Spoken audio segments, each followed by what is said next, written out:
எத்தனை தான் இட்லி தோசைக்கு கார சட்னி, சாம்பார், தக்காளி சட்னி எது வச்சாலுமே இந்த புதினா சட்னி ஒரு தனி சுவைங்க. இந்த புதினா சட்னி எல்லாருக்குமே ரொம்பவே பிடிக்கும். ஆனால் இந்த புதினா சட்னி பார்த்திங்கன்னா புதினா வந்து விலை கம்மியாக இருக்க டைமில் நம்ம இந்த மாதிரி வாங்கி இட்லி தோசையோடு சேர்த்து சாப்பிடும் போது ரொம்பவே சூப்பராக இருக்கும். அப்படி தான் நான் ஒரு கட்டு புதினா வந்து ரொம்பவே மலிவாக இருந்தது, 20 ரூபாய்க்கு கொடுத்தாங்க.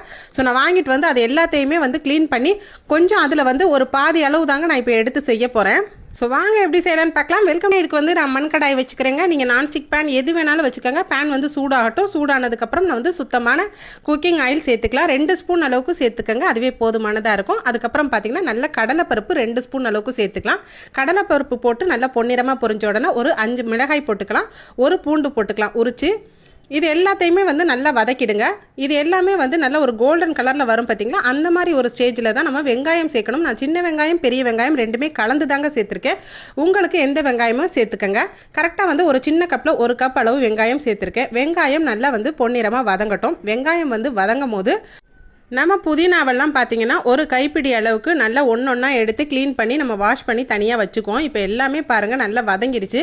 கரெக்டாக ஒரு 2 நிமிஷம் நீங்கள் வந்து குக் பண்ணுங்கள், அப்போ தான் வந்து நல்லா வதங்கும். இப்போ வெங்காயம், பூண்டு, பச்சை மிளகாய் எல்லாமே நமக்கு நல்லா வதங்கிடுச்சுங்க. வதங்கினோன்னா நம்ம இப்போ புதினா தலைகளை நல்லா வாஷ் பண்ணி வச்சுருக்கோம் பார்த்தீங்களா, அதை வந்து கரெக்டாக ஒரு கைப்பிடி அளவு இதில் சேர்த்துக்கலாம். சேர்த்துட்டு நல்லா வதக்கிடுங்க. புதினா வந்து ரொம்ப நேரம் வதங்கணும்னு அவசியம் கிடையாதுங்க, லைட்டாகவே வதக்குனீங்கன்னாவே போதுமானதாக இருக்கும். இப்போ நம்ம அரை மூடி தேங்காயை வந்து தனியாக திருவி வச்சுருக்கோம். அந்த தேங்காயை வந்து இதோட நம்ம சேர்க்க போகிறோம்.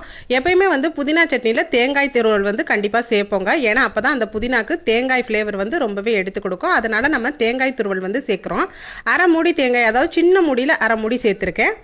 இப்போ தேங்காய் துருவலும் நீங்கள் லேசாக வதக்கி கொடுத்தா போதுங்க. நான் 2 வகையாக வந்து இன்னொரு வீடியோவும் போடுறேன், அதில் நல்லா வதக்கி காமிக்கிறேன். அது ஒரு டேஸ்ட்டாக இருக்கும், இது ஒரு டேஸ்ட்டாக இருக்கும். இப்போ பொட்டுக்கடலை நம்ம சேர்த்துக்கலாம். பொட்டுக்கடலை கரெக்டாக வந்துட்டு ஒரு 3 ஸ்பூன் அளவுக்கு நீங்கள் சேர்த்துக்கங்க, சின்ன ஸ்பூனில். பெரிய ஸ்பூனாக இருந்தால் 2 ஸ்பூன் மட்டும் பொட்டுக்கடலை சேர்த்துக்கலாம். உப்பு வந்து 1 ஸ்பூன் சேர்த்துக்கிறேன், பெரிய ஸ்பூனில் 1 ஸ்பூனு. கரெக்டாக குட்டி நெல்லிக்காய் அளவுக்கு புளி போட்டிங்கன்னா போகும், சின்ன நெல்லிக்காய் அளவுக்கு. இது எல்லாத்தையும் நல்லா வதக்கிடலாம். வதக்கிட்டு லேசாக வதக்குனீங்கன்னா போதும். அப்படியே ஃப்ரெஷ்ஷாக நம்ம இப்போ அரைச்சி எடுத்துகிட்டு வந்துடலாம். அரைக்கிறதுக்கு முன்னாடி ஒன்று சேர்க்க போகிறோம், அதுதான் வந்து கொத்தமல்லி. ஏன்னா கொத்தமல்லி வந்து நம்ம ரொம்ப நேரம் வதக்கணும்னு அவசியம் இல்லை. கொத்தமல்லி போடும்போது நல்ல ஒரு க்ரீன் கலர் கொடுக்கும், அதே டைம் டேஸ்ட்டும் நல்லாயிருக்கும்.